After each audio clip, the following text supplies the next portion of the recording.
everyone, and welcome to this week's edition of Wixology Bitesize. We're continuing our theme on the mobile editor.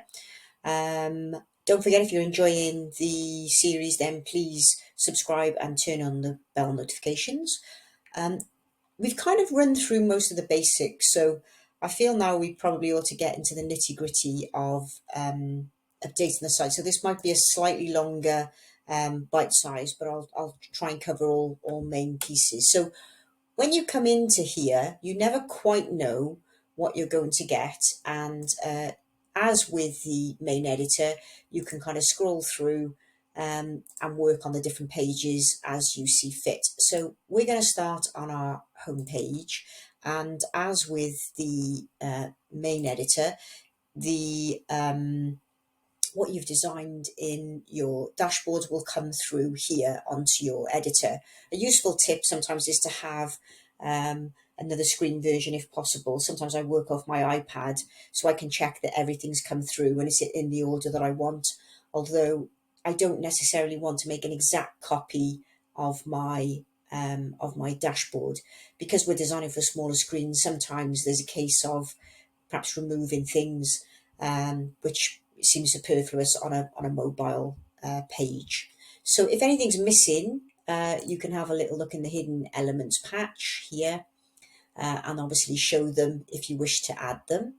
But in our case, I'm going to just kind of go through here from the top. So if I click on this top, I've got a section here. I can move sections up or down.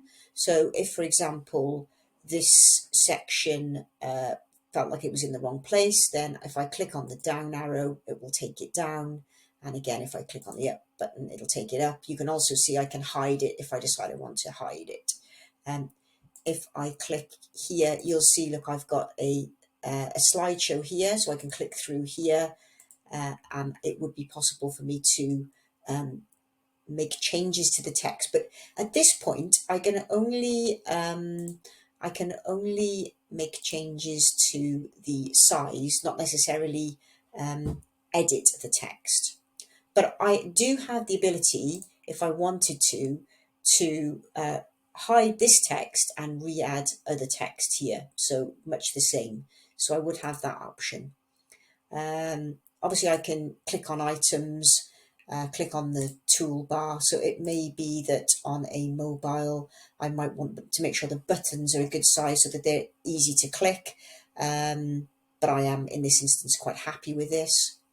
Then if I click down here on this next section, you'll see that in this section, I've got a strip with columns in.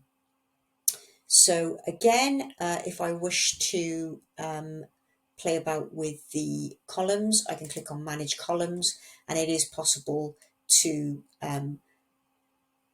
move. If I wanted to move what we do down, I can move it back up. If I want to click on another one, then I can come in here. Otherwise, you might find it tricky if you don't kind of go this route.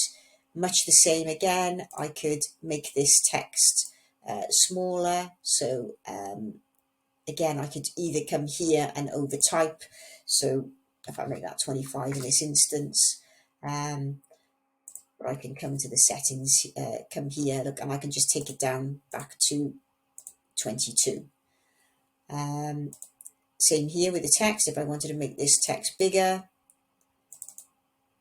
again, I could just come in here and make that 15 if I so wish, or make it a lot bigger. Yeah.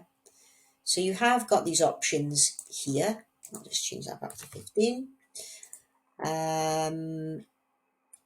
Again, look, and so now I'm already into my footer. There's not much on this page. It's quite a simplistic page. So you would go through sort of basically checking that you were happy. Normally I come through and I normally work, my sort of route is I normally start in the footer. I get the footer looking just how I want it, the menu. Then I start working on the body. And then I would start clicking on the footer and just checking that I was happy. Again, I can kind of click on elements, move them around. Sometimes, so for example, sometimes I find that some of these things, I prefer that things are more central justified on a mobile. And again, it does depend on the design. So again, if I want to change the text here and make this more centered, then I can do that here.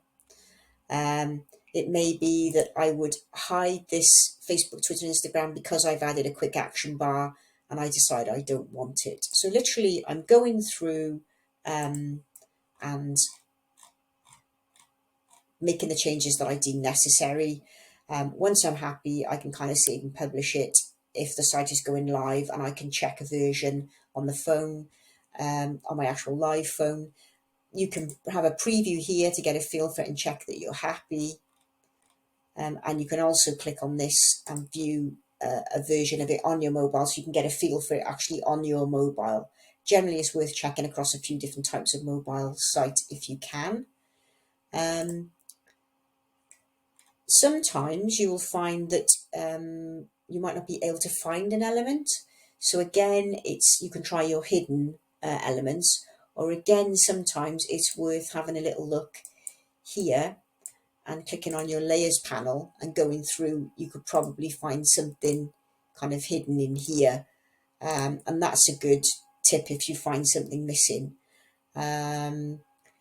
If you feel that there's something that I haven't covered in this kind of general editing version, a problem that you've got, then when I post this live on YouTube, then just reach out and ask the question, and I can always signpost you to more information, etc. But that basically covers a kind of general version. In fact, if I just have a little look and just check there's nothing obvious on any other pages that we could make a change on, anything else I could show you. Obviously each thing, so sometimes if I've got a gallery, and I don't think I've got one on here probably, sometimes if I've got a gallery, rather than have it sort of like as a long scroll, I might change the style of it and basically create a more of a slideshow effect, so somebody can kind of scroll through on their phone. It very much depends on the site, and just remember the kind of usability. But if you always put yourself in the sort of mind eye of the user, then you won't go far wrong. Anyway, hopefully you've enjoyed this particular tutorial today. Any questions, shout. As I say, if you're enjoying them, then please subscribe and turn on those bell notifications. Until next time, take care. Bye.